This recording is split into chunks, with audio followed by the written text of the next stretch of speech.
online. So welcome everyone. My name is Lisa Dominici and I'm the Executive Director of the Rye Youth Council. And we're very, very happy that you all chose to join us tonight and to spend the next hour with us. Students and parents, by being present tonight, you've made a commitment to the emotional health and mental health of yourselves and your well-being. Rye Youth Council is a non-for-profit located in Rye, and our mission is to support the social and emotional health and mental well-being of children, teens, and young adults in our community. And we do this by empowering, educating, and engaging kids in partnership with schools and families like tonight and other organizations with a. Tonight's program is an example of how we empower young people, in this case, young adults, through knowledge and connection to community. College preparedness is more than just academics, and being socially and emotionally ready really creates the greatest opportunity for success. A survey of over 1,500 college sophomores was taken to gain a better understanding of their freshman year experience, and 87% of those respondents shared that they felt that a greater emphasis had been placed on academic readiness than emotional readiness. And that's not surprising, of course, right? It's college. But what it did uncover also is that emotional preparedness, the ability to take care of oneself, to adapt to new environments, to control negative emotions or behavior, is a major factor in to student success during their first year. So that's really why we're here tonight, to talk a little bit about some of the things that you all can do and think about this summer before you head to college or university in the fall or in August, in a month. And so some things to think about and talk about at home. And you're going to hear tonight from parents and students, college students who are Rye High School graduates, and a couple professionals. So I'd like to introduce the panel right now.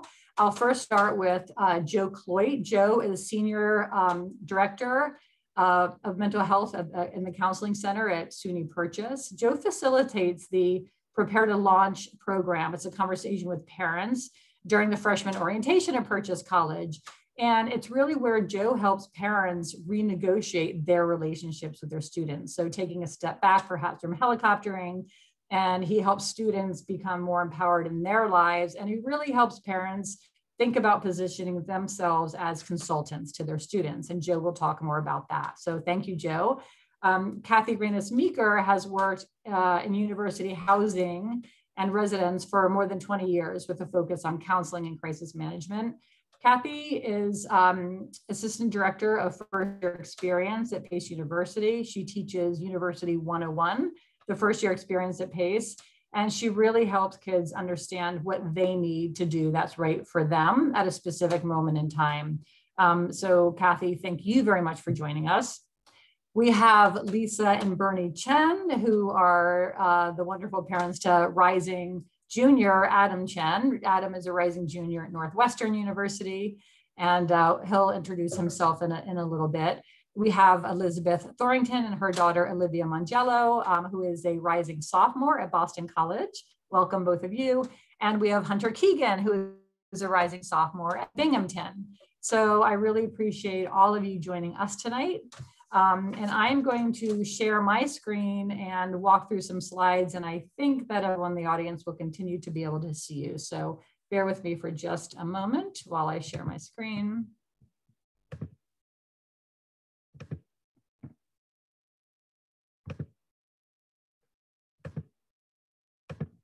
Okay, you can all see that? And can you see okay, hopefully everyone can see it correctly. Okay, so this is, kind of a funny picture, and perhaps represents what many of you in the audience are feeling today. But, we have the first day of school, the first day of college, but what I would like you all to do is visualize a third picture where the student, the incoming freshman, is both holding onto the tree and pulling away at the same time. And in essence, this is what the first year experience will be, is you learn to guide yourselves and renegotiate your relationships and your goals. There will be a push and a pull for parents and kids around thoughts in our minds and emotions and feelings in our hearts and all of those things. based on our expectations. So one thing that we will talk a lot about tonight is communication, and communication is key. And it's very important to set expectations around communication. So we really want students to think about, before you go to school, how often do you want to communicate with your parents? What are you thinking about? Are you thinking you might text your parents all the time and maybe not talk to them on the phone? Parents, what are you thinking? Are you thinking that you're going to be texting your child every day or talking once a week? This is one of those really simple things that usually isn't discussed. So I'm actually going to ask all of you at home right now. I'm hoping that you're sitting, parent and students together, and I'm going to ask you to take 1 minute right now just to turn to each other and talk about those expectations. Talk about what you're thinking about in terms of communicating with each other, especially maybe during the first few weeks. So I'm going to pause here for 1 minute and just start that conversation, and then we'll move on and you can continue that conversation at another moment. So go for 1 minute. Normally when we're in person, we can see them all talking to each other. So we can't see that here. I'll time it.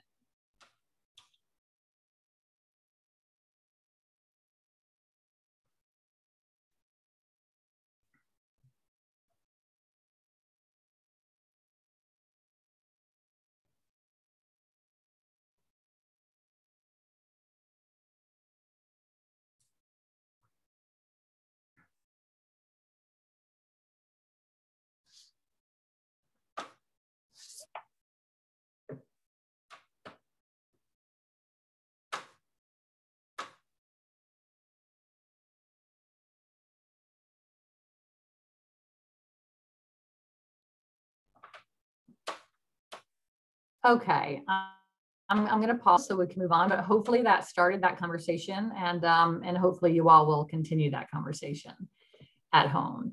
So you may have noticed while you were having that conversation a nervous feeling in your stomach or excitement as you're talking with each other, because it's really kind of projecting you to think about those first few days when you're away at school. And so Joe, I would love it if you could please talk a little bit about Prepare to Launch, some of the key tenets of that program to a healthy transition, especially regarding communication and renegotiating the parent-child relationship. Sure. Thanks for having me here. We actually just wrapped up 7 days of orientation today. It was the last day. So we had 7 cohorts come through, and the Prepare to Launch really does focus on recognizing if there's been some helicopter parenting going on, what we can do instead. And the major part about that is communication, encouraging parents to begin to ask open-ended questions rather than maybe projecting onto their students what may be going on or what they expect them to think or feel. Really to take a step back, open-ended questions, take some stuff in. The slide that I used to talk about the conversation that you just began has a scene with an emergency service worker looking over a bridge with a dog in service gear. And I say to parents, if your students haven't responded to your text in 20 minutes and you're calling in the search and rescue, you might be a helicopter parent. So it's just recognizing that the ebb and flow of your students' lives are going to change when they go to school.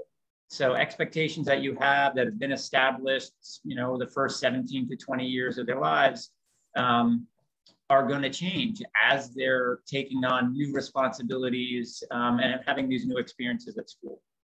I think kind of leave it maybe there for now. Okay, and I know that you have shared a handout that I'll be emailing to everyone tonight that talks about some of those open-ended questions and the way to approach some of those conversations. Right. So the handout that they're going to have definitely open-ended questions using I statements. So we know that if we speak from the perspective of, I'm wondering how the plan to get 3 hours of sleep before the finals is going to work out for you, is a different way of saying, are you out of your mind? If we stay out of your mind, they're not going to listen to us. But if we wonder with them using an I statement, it's more likely that our audience is going to be receptive to what we're saying. Yeah, absolutely. Thank you. So we will be sending that as a follow-up.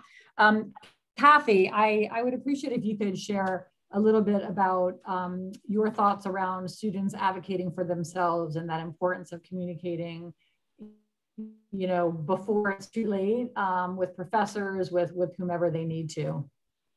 I think it's really important that students realize that a lot of time their parents have done a really good job of talking for them and advocating their needs on their behalf. And now it's really a time to start practicing looking out for yourself and getting the support that you need proactively and as you're comfortable with. So one of the first things that I would say is, even before the semester starts, if you have had accommodated services, make sure the accommodated services office of your school, make sure you know the process for getting services. Like if you need more time for tests, if you need a note taker, whatever your specific needs are, make sure that that school is working on it now ahead of time, and that you know what their process is. Don't go to school and say, oh,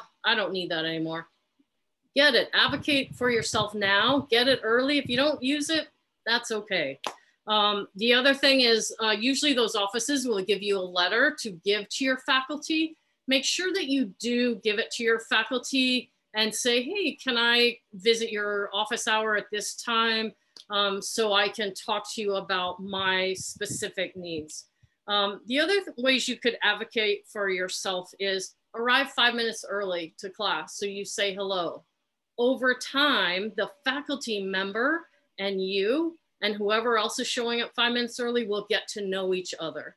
And you will feel so much more comfortable going to talk to them about challenges in the classroom, or just to get their advice about your career and what you want to do. And then some other people that you should probably also be getting to know and developing relationships with would be, if you have a medical situation and you need to have a relationship with the health center, definitely introduce yourself to the health center. Advocate for yourself that, hey, I have this issue. I want you to know I carry this medicine, just so that you are checking in with the health center. Usually the people that work in all these offices are really nice.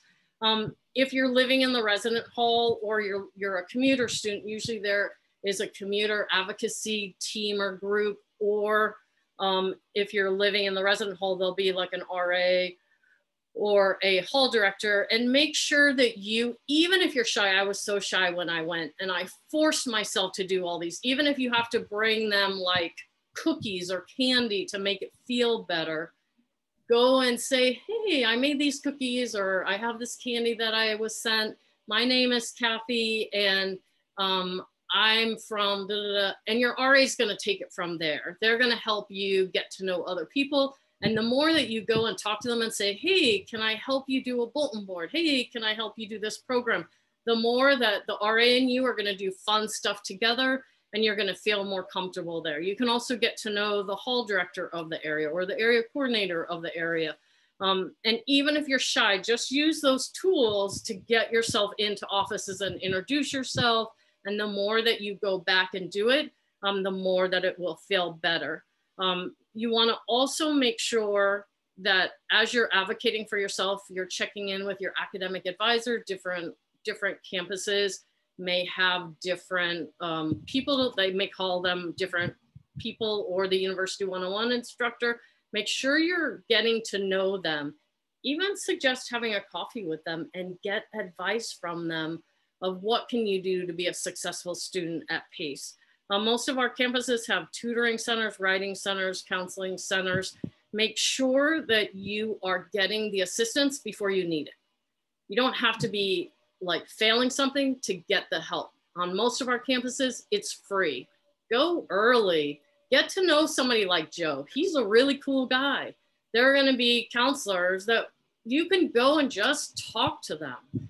Just talk. It doesn't matter. You don't have to be in crisis. It's all better to go before you're in crisis, because then you'll know that you have a relationship and it could help avoid crisis, right? So get to know the people and have a little trick if you're shy. Thank you, Kathy. I do think that's one of the most difficult things for a lot of young people, but it's one of the ways that they can really set themselves up for I don't want to keep saying success, but really to help them when they need the help in any way, shape, or form. The other piece to build. I'm sorry, what, Joe? I just wanted to jump in. What Kathy was talking about with whether it's, they call it the Access and Accommodations Office of the Office of Disability Resources.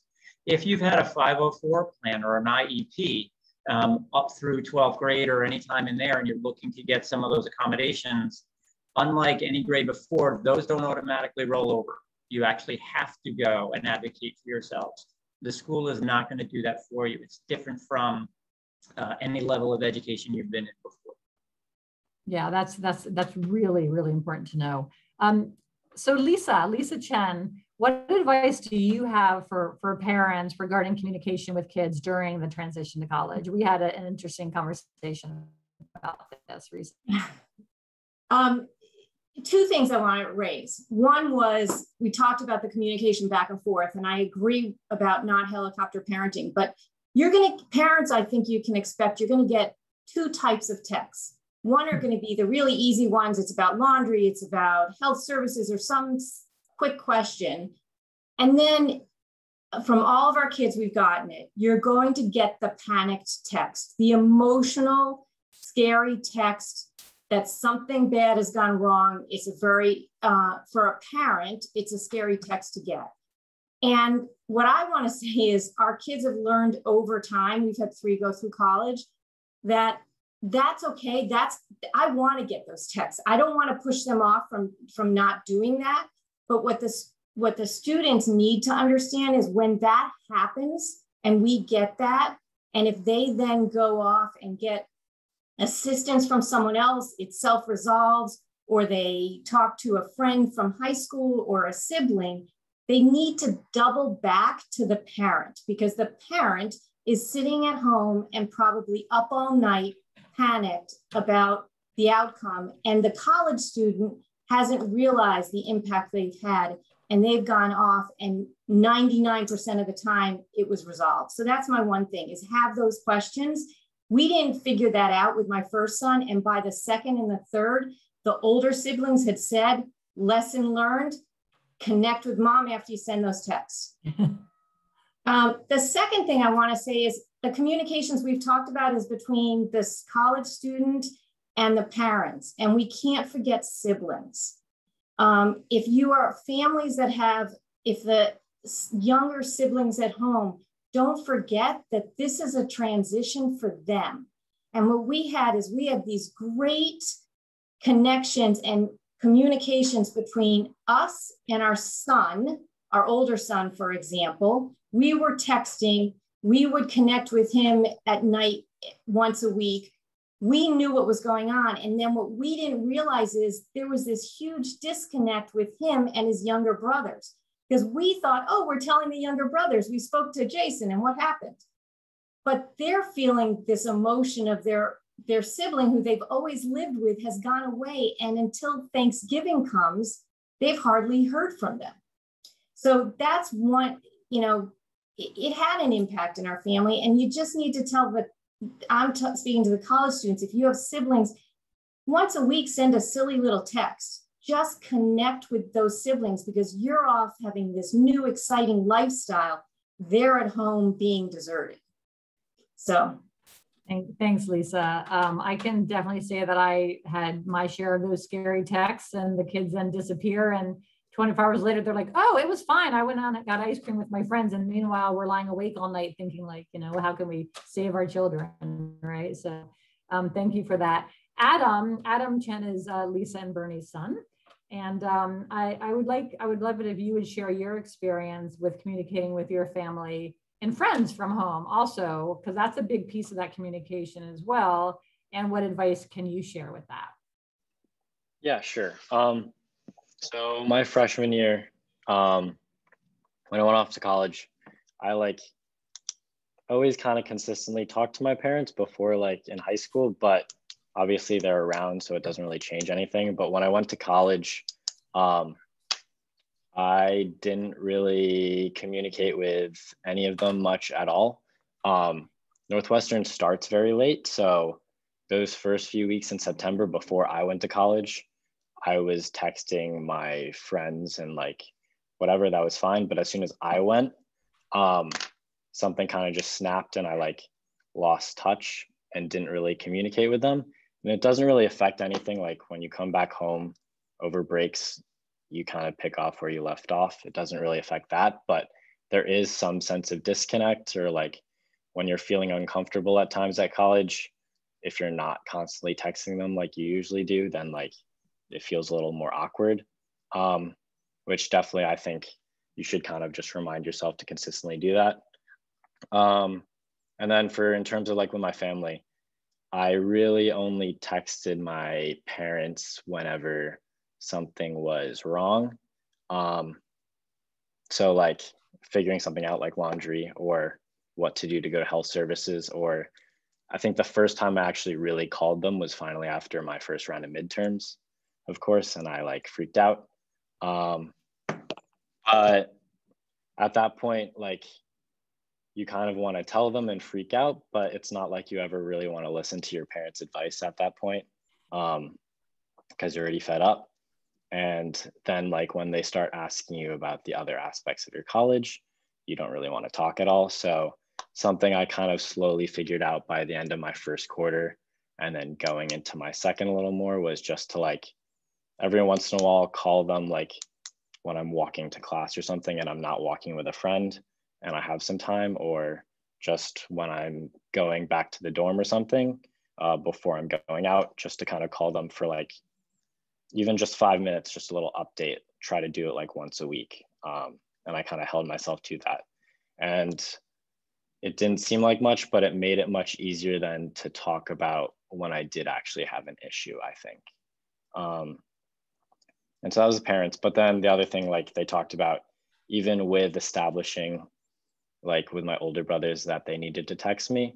Once I went to college, I didn't really talk to my brothers at all that first semester. And so there was a little disconnect there. So I would literally only ever text them like if I wanted advice on something with social life or whatever. But again, with that, by the second quarter, I realized just like trying to remind myself and be more upfront about reaching out, even if it's something stupid, just kind of shoot a little text. And Thank you. Thank you very much for that. So now we're going to ask you to just all project your goals, you know, like I said, a month from now or a month and a half from now, or that first day when you're away. And I want the parents and students to kind of really think about what you envision and what do you think you'll be feeling and what will you do. And I mean specifically almost at that moment of drop off, right, when you're saying goodbye. And talk about this too. Talk about, again, a lot of this is about setting expectations with each other. And so that when the moment comes, everyone kind of has that expectation and feels secure in what each other is almost thinking. Kathy, could you just share what you think the top things are that students should really do during their first, few days or weeks at school to set themselves up the best way?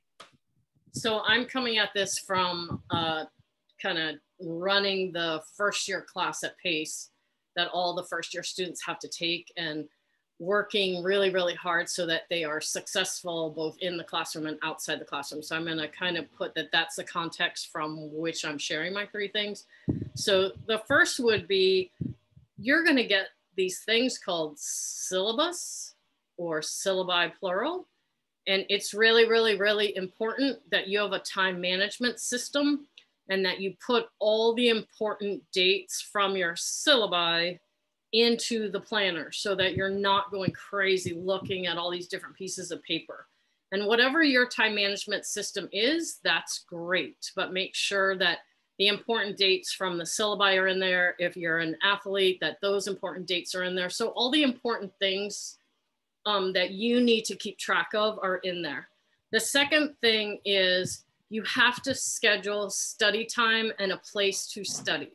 So that would be my second thing, is set your room up whether it's on campus or at your home or off campus or in a library. Find a place that's going to be your study place and set it up so it will work for you. I liked really big tables in grad school, and it had to be near a coffee place, and it couldn't be dead quiet, but it couldn't have distracting noise. So find your study place. It may change over time, but at least find your study place. And in that planner, or in that time management system, schedule approximately 1 to 3 hours per credit hour. So that's like 3 to 9 hours a week per class that you're going to be working on the class. The hours will go up as the end of the semester happens, but make sure you're scheduling study time, because you can't just go to class at college. A lot of it's on you. So that would be the first. So syllabus into the planner, schedule a study time and a study place. The third thing would be set a plan to take care of yourself academically and personally. So you know kind of what stresses you out and what has worked in the past. Remind yourself of that. So for me, I need to find the fitness center on the campus or the walking paths, because I need to walk, I need to move to release some of my stress and to start my day taking care of myself. So don't be afraid to wake up before everyone else. Go get your exercise so nobody else can take that away from you. And then know your resources on campus. If you're bad at math, go week number 1, start meeting with a tutor about math. So set a plan to take care of yourself academically and personally. So those would be my 3 things.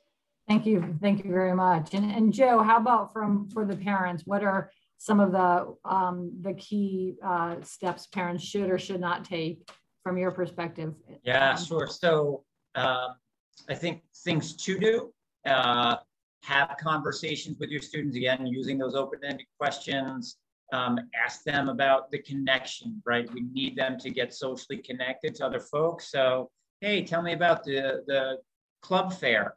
How did that go when you went to the club fair? Encourage your students, and students, you can take this too, sign up on the sign-in sheets for more clubs than you think you're going to attend.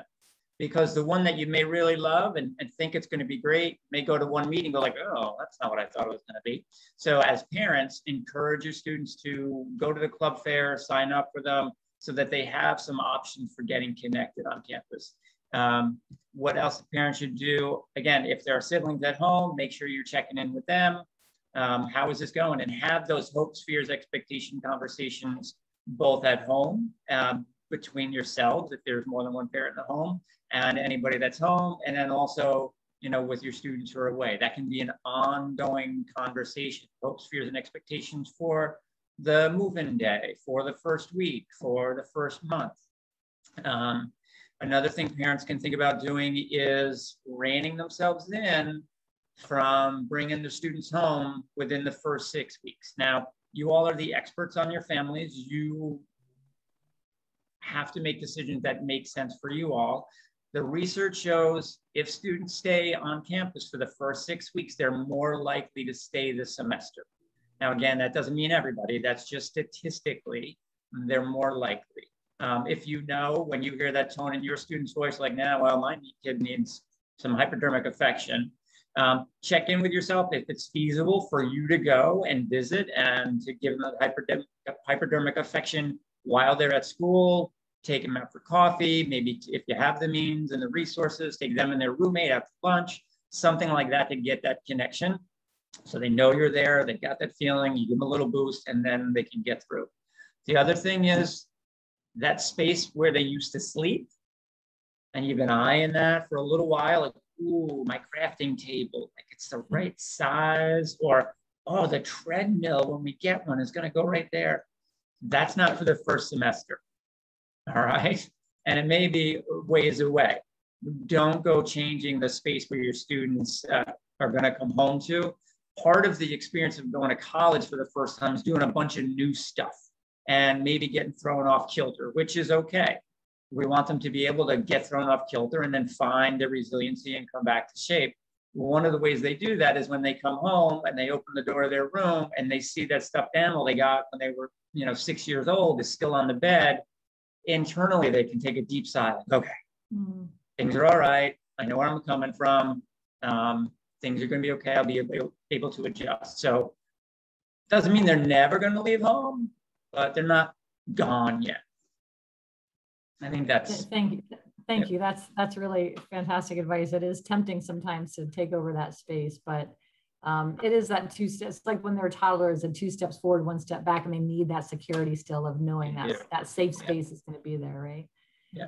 So Bernie Chen, if you could think back a couple of years, well, you've been through this 3 times now, but what words of wisdom do you have for parents when it comes to that moment when it comes to say goodbye, that moment when you need to say goodbye to that freshman and then kind of walk away and leave them where they are? So I think for parents, it's important to remember that whatever emotions that you project are projected onto them. And so, of course, we're always sad when we have a feeling of sadness of sort of separation for leaving our children, where they're going. But I think you have to sort of project a level of positiveness and excitement for them that they're, it's a new chapter in their life. This is exciting for them. I think the most challenging part is actually that moment of leaving, right? Of saying goodbye. A lot of different universities and colleges have different sort of orientation programming. And, we were fortunate in that where our boys went to school, it happened to be that, post move-in and so forth, there was programming already set up soon thereafter. So that way they weren't kind of left alone to kind of brood a little bit on sort of being left alone now, right? So it was a combination of, our son with their roommate getting ready for, kind of whatever the orientation programming was in the next 15 minutes or half an hour at the most. So they weren't, sort of left alone. And I think it's important to think about or for the parents to kind of prepare a little bit in understanding what the orientation is going to be for the children or for the students. And to maybe try to arrange it in such a way that your goodbye to them is right before one of those programming. So that way they're sort of distracted and kept busy then.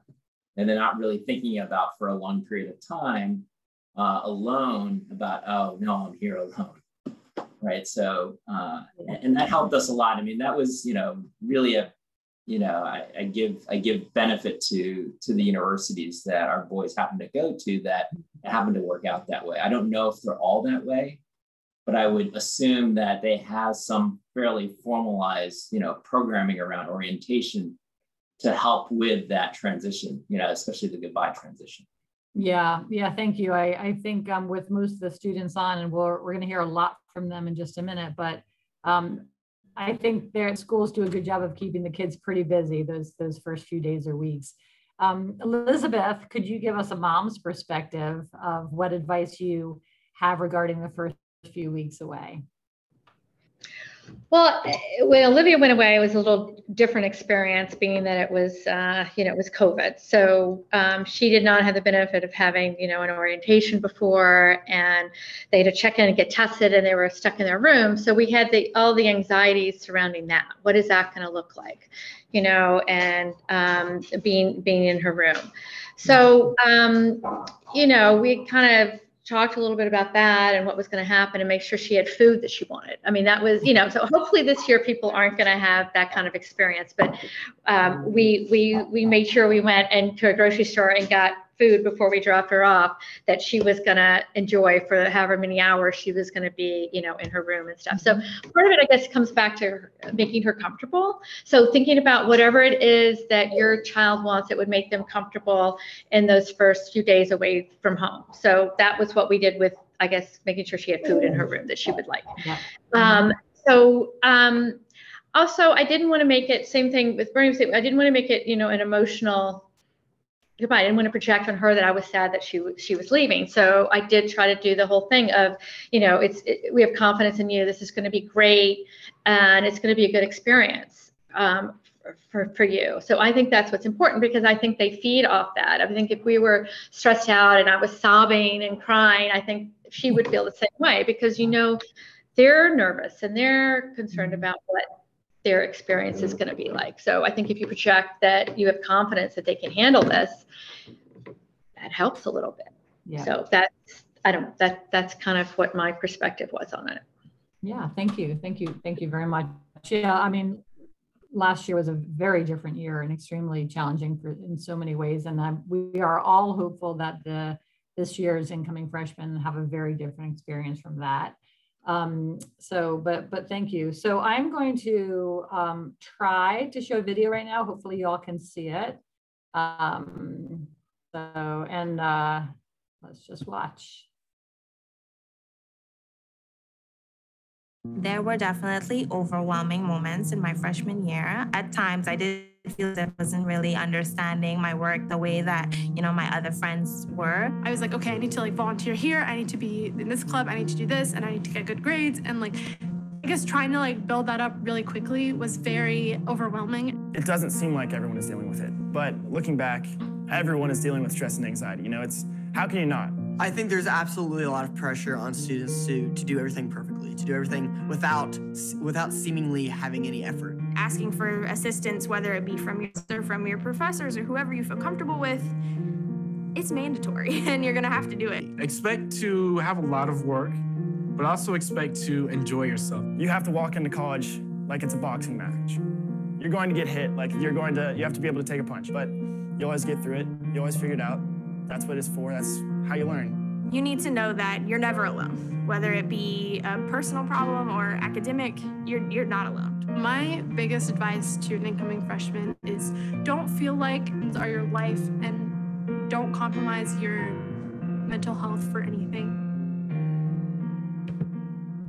Okay, I'm just going to stop that for a minute so I can get back to the right page. Bear with me 1 second. Okay.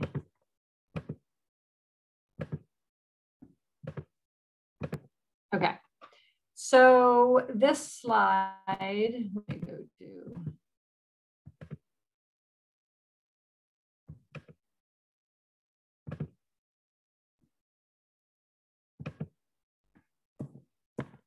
Okay, so this slide has a lot of data on it, and I'm not going to go through it all right now. And we will be sharing this entire presentation with everyone after tonight.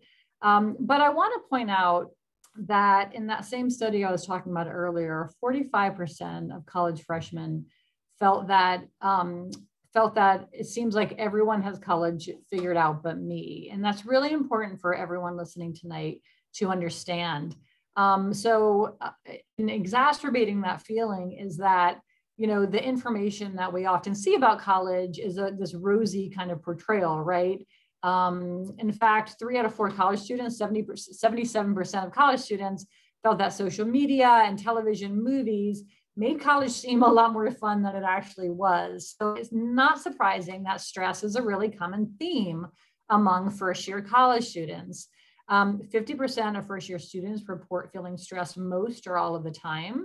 And while many students, almost half, report feeling happy and optimistic and confident most or all the time, there were also very noteworthy times of feeling lonely, right? Loneliness and depression and anxiety. So it's all of those feelings all at once.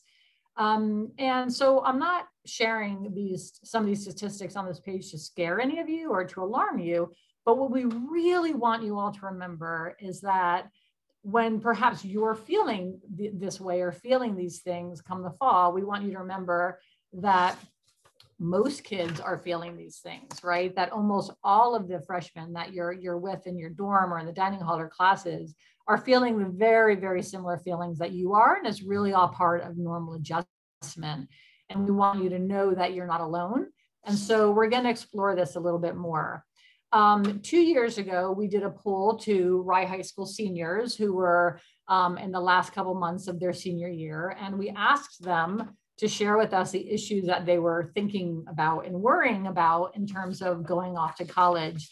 And this is a list that rose up to the top, and that was really shared by many, many of the Rye High School seniors. And so I want to talk with the students on tonight about some of these issues and how you maybe dealt with it. And Olivia, I'm going to start with you, if that's okay, and ask you from a making friends perspective, was there a way that you felt was a good way to make new friends, or what were some of the things that you found that were helpful in kind of navigating those first few weeks and meeting new people? So I felt like, especially even before going to school, like making connections with people now, like through Instagram or Facebook, even though it might feel a little bit weird, is really helpful when you get to school, because then there are at least some familiar faces that you have, and definitely connecting with people in your area, especially, so you can maybe meet them before going. And it just helps to have, like, even if you don't know them very well, just having someone who you know, like, a little bit other than your roommate, to give you, like, because you don't, like, you're going to be with your roommate all the time. So it's good to make, like, other connections with people besides your roommate, just to branch out a little bit more. So just that was something that I found very useful. Thank you. Thank you. Adam, you found your roommate via, I think you said, the school Facebook or Instagram pages. What do you think made that process successful in finding a good roommate match for your first year? I'm going to stop sharing here for a minute. Yeah, so I chose to look for a roommate just because I felt like I know a bunch of my roommates did get randoms and like they were fine with it, but others were not happy. And so I like decided probably would be a safer bet. But I did not look for my roommate, even if I got in early, until about like a week and a half to 2 weeks before the deadline, out in like May or June, which felt like it was closing in and a lot of people already had roommates. But basically I like reached out and messaged people on Facebook and Instagram, like probably 100 people within a day, and just like straight up asked if they had a roommate. And then some of them would message back and like said they already had people, or like start a conversation. I was hesitant to like do that, not so of like worrying about being judged, but more so sometimes it does seem weird, people putting in photos and like talking about their interests, and it seems very cliche of what they say. And I was like, this kid is so weird, I'm not gonna want to be friends with him. But like, you kind of just like gotta take it up front and be like, okay, yes, he's saying this about himself, but it's not like everything of who he is. So I still did keep that in mind and filtered it based on people that didn't say as much and had some similar interests. But the biggest thing for me was instead of messaging back and forth, part of this was the deadline that was going to kill me. But other than that was texting someone over Facebook or Instagram could take days if they're not responding. So I just like, every time they would actually message back and I wanted to actually like see if it would be like compatible, I just asked like, hey, can we call like for like a short 15 minutes? And having that conversation was so much easier. I only ended up making 3 phone calls and like I chose my roommate right away. It was very simple, just because like it felt natural. And like the big thing that I said up front was like that we kind of established is like we knew like, okay, we know we might not be best of friends. And I wouldn't want to spend all my time with them necessarily, but just someone that like, you know, you're compatible with in terms of social life mainly was the main issue. That was my main focus. And then for me, I guess like slightly academic of just how much they would be being in their room studying versus elsewhere. And yeah, but definitely I think like looking for a roommate is perfectly fine. But I think the big thing was the calling versus texting was a big help. Yeah, that's kind of brave to do. I think probably as that incoming freshman, picking up that phone and calling people you know, but everyone's in that same boat, right? So you might as well. Thank you for sharing that. Hunter, we haven't heard from you tonight. Sorry about that. How are you? I'm good. Thank you so much for joining us. Again, Hunter is a rising sophomore at Binghamton. And Hunter, you had a random roommate selection, right? You did not kind of go through that process that Adam did, which worked out well for you also. But you lived in a suite with several other freshman boys and young men, young adults. What advice would you give if you're confronted with roommate issues, or who do you turn to, or what was your experience with that? Yeah, so most of the time, actually, they'll have you, I mean, you guys might have already done this. They'll have you fill out a form with like what times you go to bed, you know, your preferences, what you don't like, what you do like. And it's probably important to think about how people like might change their preferences as the semester goes along. So someone who your roommate might, you know, usually during a normal high school year go to bed at 10, but maybe because of their class schedule or just how, you know, they've changed during college, they might start going to bed at a later time. So that might not work out for you. I think it's always good to talk to your roommate or your roommates if you have multiple first and see if you can come to an agreement so that you don't have to speak to an RA or someone else in your building and get that worked out with them, because it's always best to try and just work it out before you have to, you know, actually have some serious action taken. If you can't reach an agreement and it's gotten to the point where it's extremely uncomfortable, you know, living in that same situation, you can always go to an RA. I never had to do this, luckily, which was good, but they're very helpful. I mean, you should have one on like your floor or your side of the floor if it's like divided into two parts. There's also like, there might be someone who runs your whole building. You could also go to them, but usually your RA is going to be like the first person you go to. And they'll try to work something out between you and your roommates or roommate. And at the end of the day, if that even doesn't work, you can always contact usually Res Life if your university/college has one, and they can, you know, maybe move you to a new room, but that should be like your absolute last resort, because usually most of these issues can be worked out pretty simply. Communication. Thank you. Thank you for that. Olivia, do you have anything to add about dorm life from?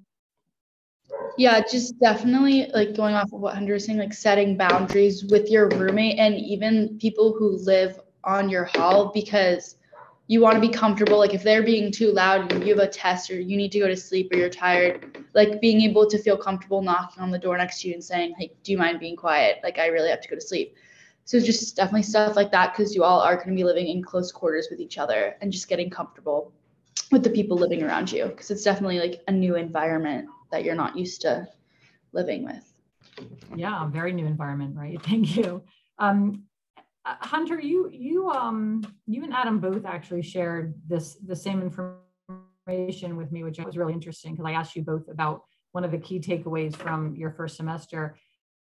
Hunter, could you talk just a minute about that practical advice you had for incoming freshmen about first semester classes as related to your major and what you would suggest, because you and Adam really had very similar suggestions on this. Yeah, so for the first semester, I mean, because it's already such a weird transition, you know, living away from home, a lot of people, you know, haven't experienced that yet, you know, actually being away from their house for an extended period of time.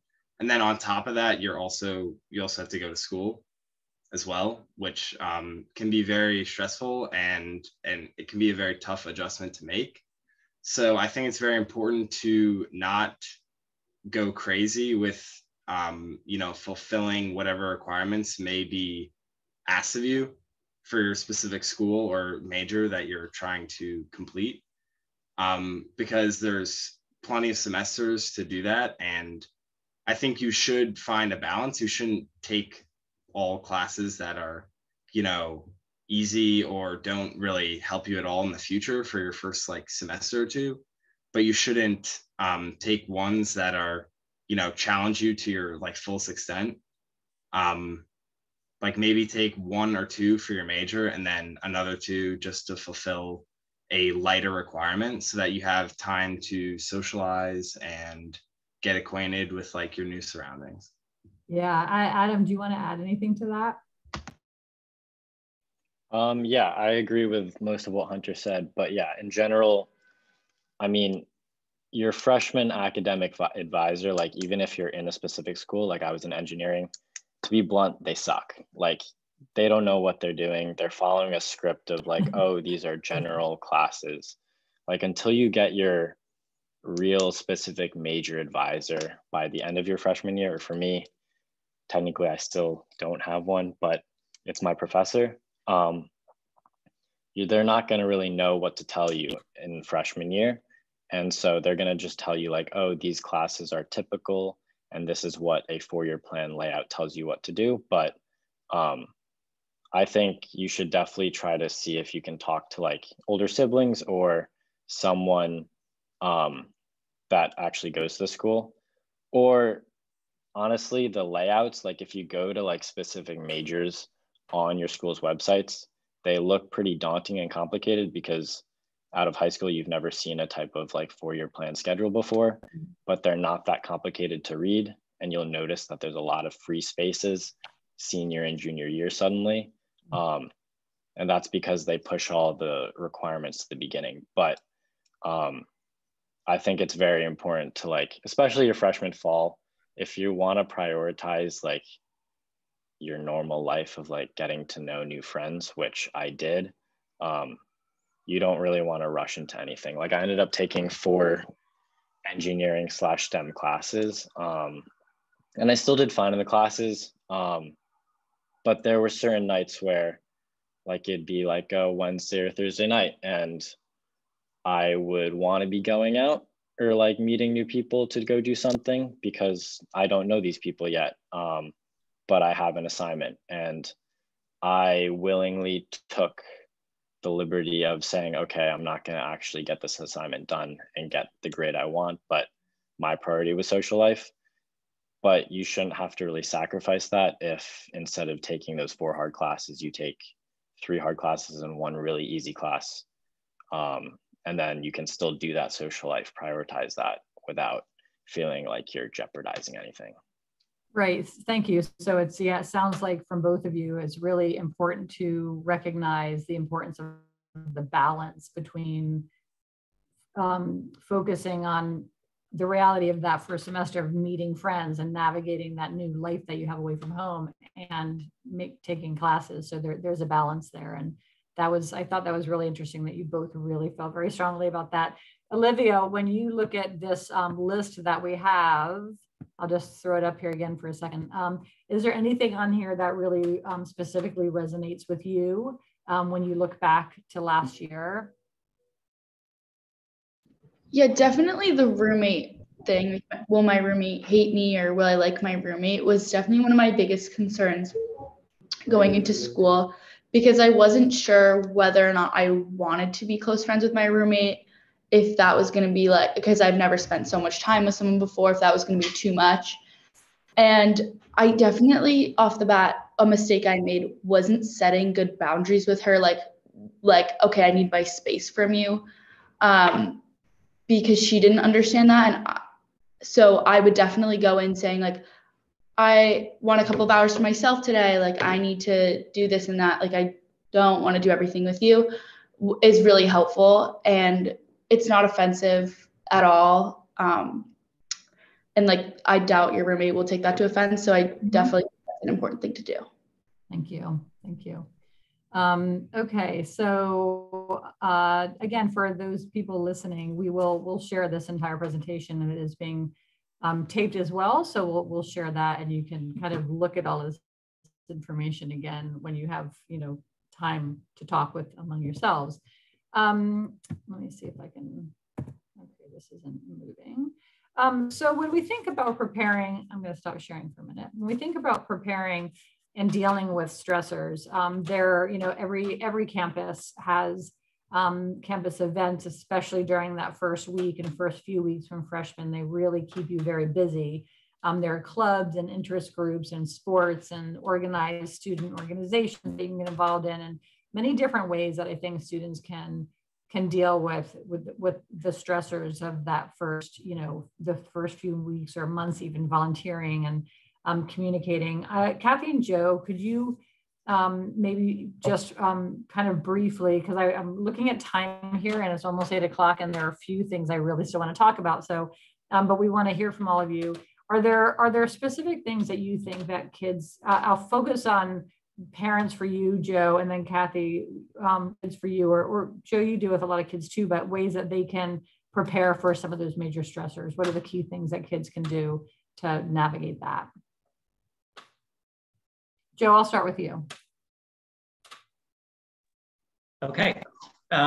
So I think from the parents' perspective, and it also goes for the students as well, one thing we haven't talked about is having conversations about expectations around substance use and abuse, different intoxicating substances. It is something that it's definitely in the folklore of going to college and movies, TV.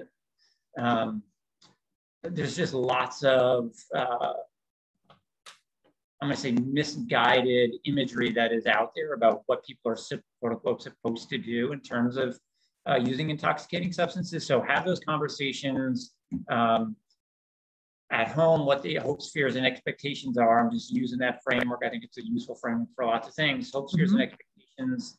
Parents can name what theirs are. They can talk to their students about theirs. And then students, as you're filling out your roommates and trying to figure out who is my roommate, setting healthy boundaries and getting information around substance use and abuse, may feel weird to have those conversations, but better to have them when you're meeting each other and figuring out. Then everything else seemed good, but the person you're in with, they're looking to have a super hard party life and you're not.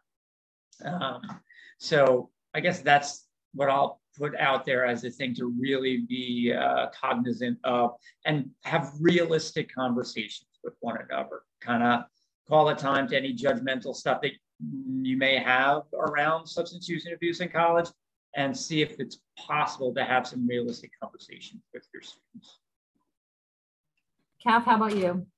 I would say have a cheat sheet. Like if you don't want to put the campus counseling center, your RA's number in your phone, have a cheat sheet somewhere that you hide in a safe place for you in your closet, that when you open the door, you can see it. Just so that in the health center number, important numbers that if you get stressed about being sick or not feeling well mentally or wanting to talk to your RA or about going to the gym to take care of yourself, have a cheat sheet so that when you're ready, it's there. You have all the numbers. And a lot of time they're on the website too, but I think it's really important that you kind of look at it before you go so that you create your own resource guide of supportive things. The other thing is I work with swimmers to get them comfortable out in open water, beginner swimmers who want to do triathlons but can't swim all that well. And I tell them to break it up into small pieces and to have a mantra. And what that means is all the college students who are first year, second year, they're going to come to campus and they're all really having a first year experience this year. And if things get too tough, you will have survived COVID. That's huge. You've survived other stressors. So just remind yourself that, man, I can deal with this. I have gotten through other things. This is how I got through. My mantra often is, I'm okay. It's okay. I'm going to be okay. Keep moving forward. So think about when things feel overwhelming, what's your mantra? Have it in your back pocket. So you have a toolkit. You already know that you've dealt with stressors this past 18 months. You have ways to deal with stress. Remind yourself of what they are now. Pull them out of your little toolkit, have them handy, have a mantra, have the toolkit. Know that you do have ways to deal with stress.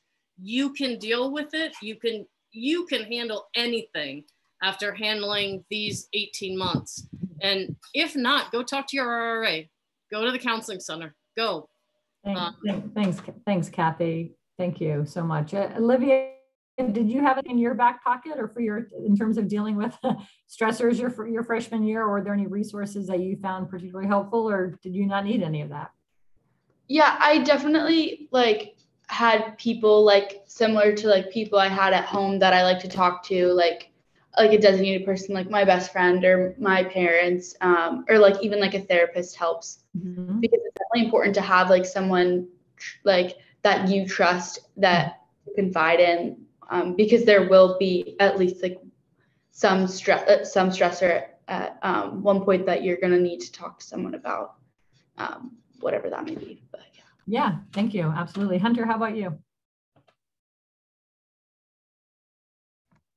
Yeah, like definitely talking to a parent is very helpful. I'd say you wouldn't want to rely too much on that because, you know, going back to like, you know, starting a new life at college, you know, you're going to have to be self-sufficient at times. So it helps if you can find ways to help yourself that don't involve, you know, tapping back into like a lifeline back at home. Right. A professor is very helpful too. Your teachers oftentimes, because I know a lot of the stress you may have could be linked to your academic life. So if maybe a deadline is stressing you out, I know some teachers will extend stuff if you have a legitimate reason for it, or if you are having trouble simply meeting the requirements of a specific class, they can refer you to a tutor. Most schools have tutoring centers. Mine has one. There are tons of people who have done the class that you are doing currently and have excelled in it and can, you know, give you tips on how to also succeed in it. So that can be very helpful as well. Thank you. And that gets back to what Kathy was talking about earlier about advocating for yourself too and having those conversations. And Adam, in terms of stress, because looking at, again, the statistics, how did you cope? What did you find was helpful? So, I mean, there's two different types of like main stress, I guess, that come from college. Like what they talked about is like, yeah, there's academic stress. And like part of that is like, you don't know what to expect. Studying is very daunting. Like you're probably gonna fail one of your first midterms, and like, that'll make you realize like, yeah, like talking to professors in college is way different than in high school, but every single professor doesn't want to see you fail if you go to their office hours and email them. And you don't need to go daily. Like I know some people that do, but you don't have to know your professor. I think that's kind of a false like little hope of like, oh, you have to be going consistently. Like that can help, but if that's not what you're comfortable with, still just go. They're not going to reject you. But then the other thing I think is like social stress. And for that, I didn't keep in touch with my friends at home, which would have also been like a big helping point, I think, of just like relaxing you, like, you know, like you're gonna make friends at some point. It's not a big deal. But for me, like I know myself as a quiet guy, and I knew that it's harder for me to get to know people unless they come to me. So a big challenge for me was forcing myself, like I said, to like accept every offer that came to me. So if someone was saying like, let's go do this or let's go out or something, I tried to always say yes if I could. And then I would also try to be the initiator of just like, oh, go knock on people's doors like down the hall those first few weeks. Like they're not going to be doing anything either.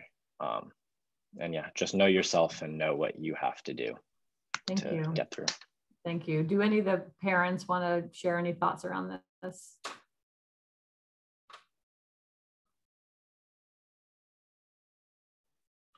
The one thing I want to say is, and they've talked a lot about advocating for yourself.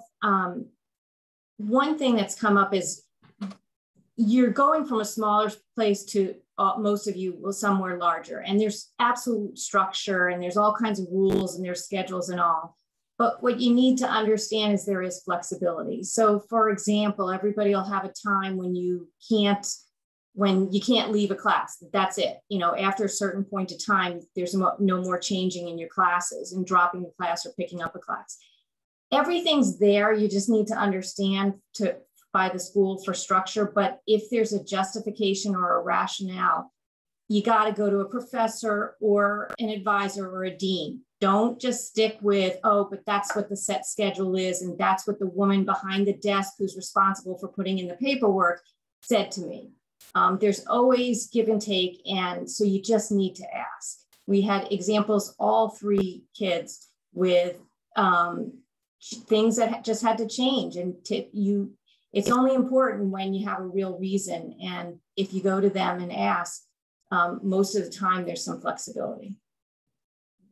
Yeah, I completely agree with that. And I had that same experience as well. We're going to move on right now to the last few slides, with really deal more with information privacy and some of the laws that affect parents and students as once a child turns 18, right? So most of you, I'm guessing, are probably 18. The kids on this call either turned 18 your senior in high school or your freshman year in college. And so I'm going to just share my screen again, and hopefully it will work. And it's not for some reason. Hold on one second. Let me try again.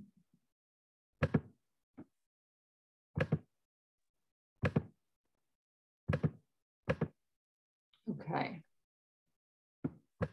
You can see that, right? Yep.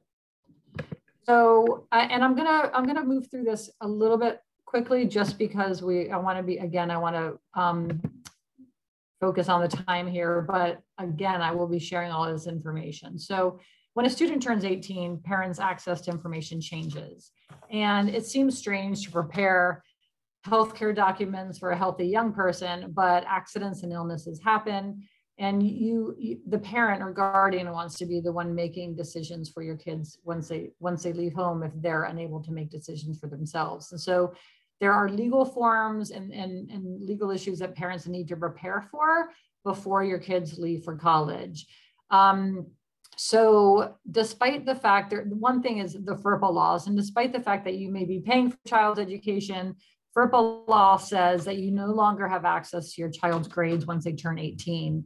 And that's right. So you can call the registrar and ask to see your 18-year-old's transcript, and they won't share it with you, even though you're the one paying the tuition check. So the students can sign a document, usually through the university, giving you access to that information. So again, that's a conversation that you and your students should have and set that expectation before they leave.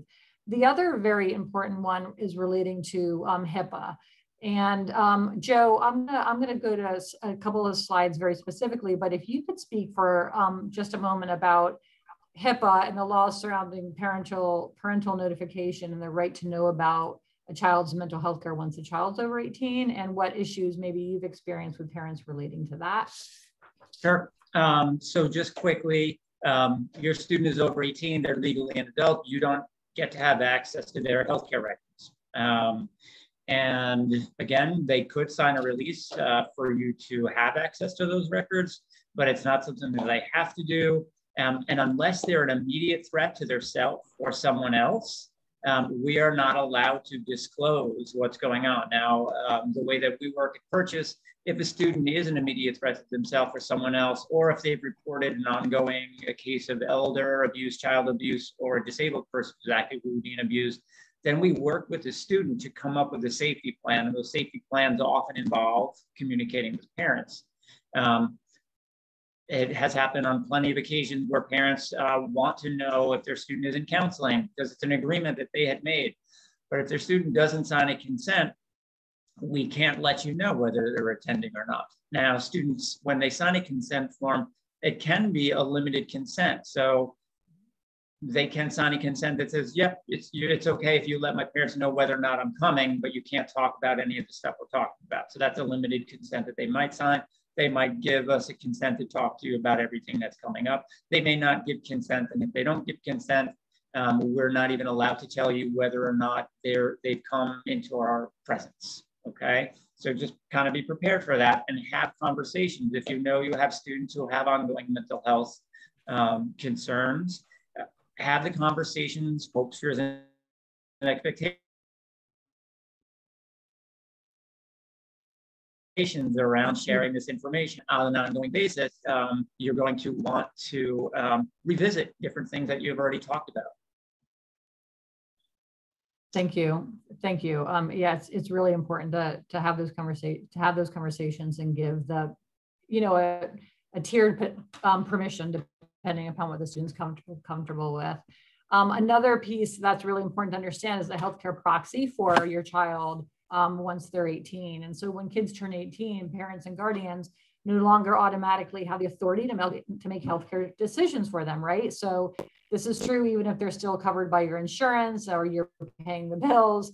But this means that if your child has an accident or illness and is temporarily disabled, you may need court approval to act on their behalf or even to be informed of their medical status if you don't have a healthcare proxy.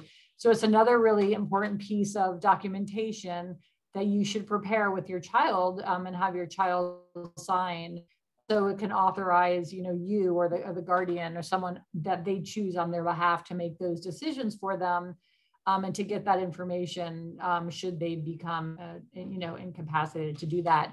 Each state has different laws that govern the execution of a healthcare proxy. So you need to look for the legal form for the specific state. So if your child goes to school in Illinois, that healthcare proxy needs to be with the state of Illinois. So that's very important to know as well. And then the third is the durable power of attorney. And this really is the power of attorney enables the parent or the designated agent to do things like sign tax returns and access bank accounts and pay bills and that sort of thing. But they also vary by state. And in some states, the medical power of attorney, the healthcare proxy that we just talked about, can be included in a durable power of attorney. So again, they vary by state, but these are things that you should all discuss with your student. Those of you listening, talk about it with your parents right now to set those expectations and to set yourself up for safety. Really, it's peace of mind, but it's really, really important to do. So, students think about under what circumstances do you want your parents to have access to your medical or academic records or information, right? And parents think about what information and access you want and have those conversations today. There is a really, so you can deal with any of that with your lawyers. Some of it's online. There is an online service that I've actually used, and it's called Mom Legal Forms, and it's basically they streamline a lot of these documents. They do it specifically for parents of college students, and it's very reasonably priced, but it prepares some of that documentation for you. So it's called Mama Bear Legal Forms, and the information, follow-up information that I share, there will be a link to that. But certainly any lawyer can help you with that information. This I'm just sharing as a resource. The JED Foundation is a nonprofit, a national nonprofit that focuses on suicide prevention, but also mental health specifically for college students. They have a website called Set to Go at settogo.org. There is a humongous amount of information for students and for parents relating specifically to the college transition. I really would encourage all of you, students and parents, to visit the site and to really dig deep. I mean, they deal with every issue you can possibly imagine. So it's a really fantastic resource. And then I'll just close with the summer checklist. These are things that, again, we've discussed tonight. I can see a typo right there, so I'll fix that before I send it all to you all. This is something to kind of look at over the next few weeks before you head out to school. One thing I will point out is that fourth box where it says investigate health and mental health services on or near campus. Do that now. Do it before you need it. Kathy talked about that. Joe talked about that. Identify the resources at the school you're going to, the health council, the counseling center, the health center. And I would also recommend putting the suicide prevention hotline in your phone. It's a phone number, and you can also text 741-741. That's an important number because they're trained counselors, but they are also, they help you if you're the person trying to help someone else. So if you need help, you can call that. If you have a friend who's in crisis, you can call that, and that person actually walks you through that crisis to help a friend. So that's an important phone number that I just tell everyone to have in their phone. And so walk through this checklist, and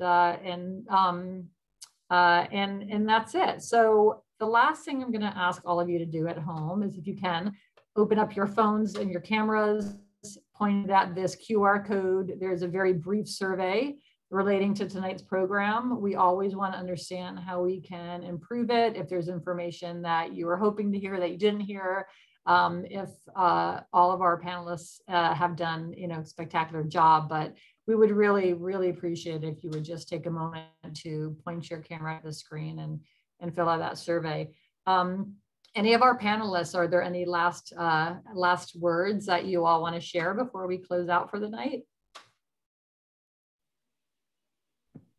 You guys have this. Have a great experience. This is going to be the first chapter of a wonderful, wonderful new adventure. You're going to meet some of the best friends that are going to be part of your life, big time in your future. So I'm excited for you. And I guess I'll add two things. One is, you've already paid your student activities fees and your student health fees. So not using the supports on campus, you're wasting your money.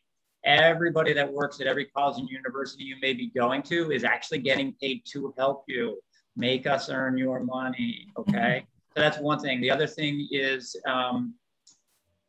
you know what? I forgot what the other thing was. This was more important. So make use of the money you've already paid. So thank you all, Adam and Hunter and Olivia and Elizabeth and Lisa and Bernie and Kathy and Joe. Thank you all very much for sharing your time with us tonight, your experiences, your expertise, and your caring about others in your community. We really appreciate that, and have a good evening, everybody. Thank you. Say goodbye. We all wave to the Zoom camera. Goodbye. Have a wonderful evening. Thank you so much. Bye.